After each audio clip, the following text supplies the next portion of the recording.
మాదిరి డబ్బు ఎప్పుడూ కూడా మనిషిని పైకి తీసుకువెళ్ళగలదు. అందులో ఎలాంటి అనుమానము లేదు. ఎందుకు అంటే డబ్బుంటే చాలా విషయాలు జరుగుతాయి. డబ్బుంటే చాలా విషయాల్లో మనకు చాలా సపోర్ట్ దొరుకుతది. మనం ఎంత కాదన్నా డబ్బుంటేనే జీవితంలో సరిపోదు, అన్నీ ఉండాలని నామమాత్రానికి మనం చెప్తూ ఉంటాం గానీ, అదే డబ్బు లేకపోతే చాలా విషయాలు మనం లైఫ్‌లో చేయలేము. ఇది కూడా మనం నమ్మాల్సిన ఖచ్చితంగా మనం అవును అనాల్సిన విషయమే.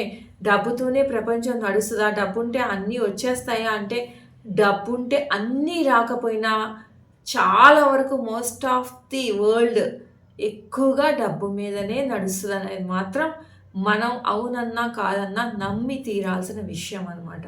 సో, అలాగే ఏ విధంగా డబ్బు ఖచ్చితంగా మనల్ని పైకి తెచ్చేలాగా చేస్తుంది అని అనడంలో అనుమానం లేదో, అలాగే మనం పైకి పోయేటప్పుడు ఈ డబ్బును అస్సలకి తీసుకువెళ్ళలేను అనేది కూడా అంతే నిజం. అంతే నమ్మాల్సిన విషయం అనమాట. కాబట్టి ఇప్పుడు డబ్బు ఇంపార్టెంటా? డబ్బు ఉన్నా ఈ డబ్బు ఇంపార్టెంట్ కాదా? అంటే దే ఏది దేనికి మనం ప్రిఫరెన్స్ ఇవ్వాలి అనని ఆ టాపిక్‌కి గనక మనం వస్తే ఖచ్చితంగా డబ్బు వాల్యూ డబ్బుదే. బట్ కానీ ఎంత సంపాదించినా మనం పైకేది తీసుకుపోలేము. ఇది కూడా నమ్మాలి. మరి మనం ఎలా బతకాలి? డబ్బు ఉండాలి అన్న ఆతృతతో డబ్బే సంపాదించాలి, డబ్బే లోకం అన్నట్టుగా మనం బతకాలా?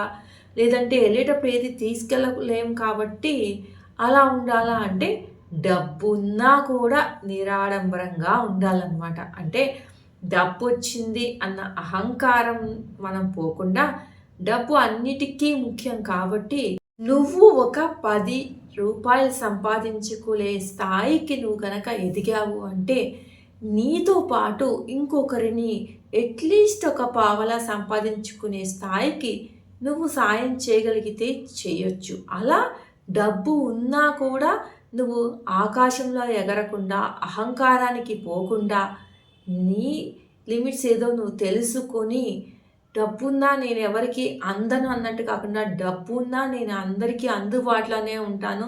నా అవసరం ఎవరికుందో వాళ్ళకి అన్నట్టుగా నువ్వు కనుక బతికావు అంటే, ఖచ్చితంగా నీ లైఫ్‌కి ఒక సార్థకత ఉన్నట్టే అన్నమాట. అది. డబ్బును నువ్వు తీసుకెళ్ళలేకపోతున్నావు కాబట్టి పైకి వెళ్ళేటప్పుడు అట్‌లీస్ట్ ఒక మంచి పేరునైతే నువ్వు పోయినాకైనా గానీ, నువ్వు ఖచ్చితంగా నిలబెట్టుకోగలవు కాబట్టి దాన్ని నువ్వు తీసుకెళ్ళొచ్చు పైకి గుర్తుంచుకోండి. కాబట్టి నీకు డబ్బున్నప్పుడు ఆ డబ్బు లేక సమస్యలతో ఎవరైతే బాధపడుతూ ఉంటారో, నువ్వెలాగా ఈ స్థాయికి రావడానికి కష్టపడ్డావో అలా కష్టపడే వాళ్ళకి నీ డబ్బు మొత్తం తీసుకెళ్ళి ఇవ్వాల్సిన అవసరం లేదు. అసలు డబ్బు కూడా ఇవ్వాల్సిన అవసరం లేదు. కనీసం మాట సాయమో, లేదు అంటే మళ్ళా బదులు మళ్ళా నువ్వు తీసుకునే ఏదైనా ఐడియా ఉంటే అలాంటిది చేయడము, ఆ అవసరానికి ఆదుకోవడం అంతే. నువ్వు అనవసరంగా వాళ్ళకు కూడా డబ్బులు ఇచ్చేసేయి అని నేను చెప్పను. ఎందుకంటే నువ్వు ఈ స్థాయికి ఎంతో కష్టపడితేనే వచ్చి ఉండొచ్చు. ఆ డబ్బు విలువ నీకు తెలిసుండొచ్చు.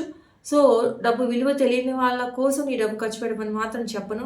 ఎవరైతే ఆ ఆతృత, ఆ ఆరాటం నేను కూడా ఒక స్థాయికి రావాలని ఉంటదో, అలాంటి వాళ్ళకి నీ వంతు నువ్వేం చేయగలవో అది చెయ్యి అని మాత్రమే చెప్పగలను. అర్థమైంది కదా?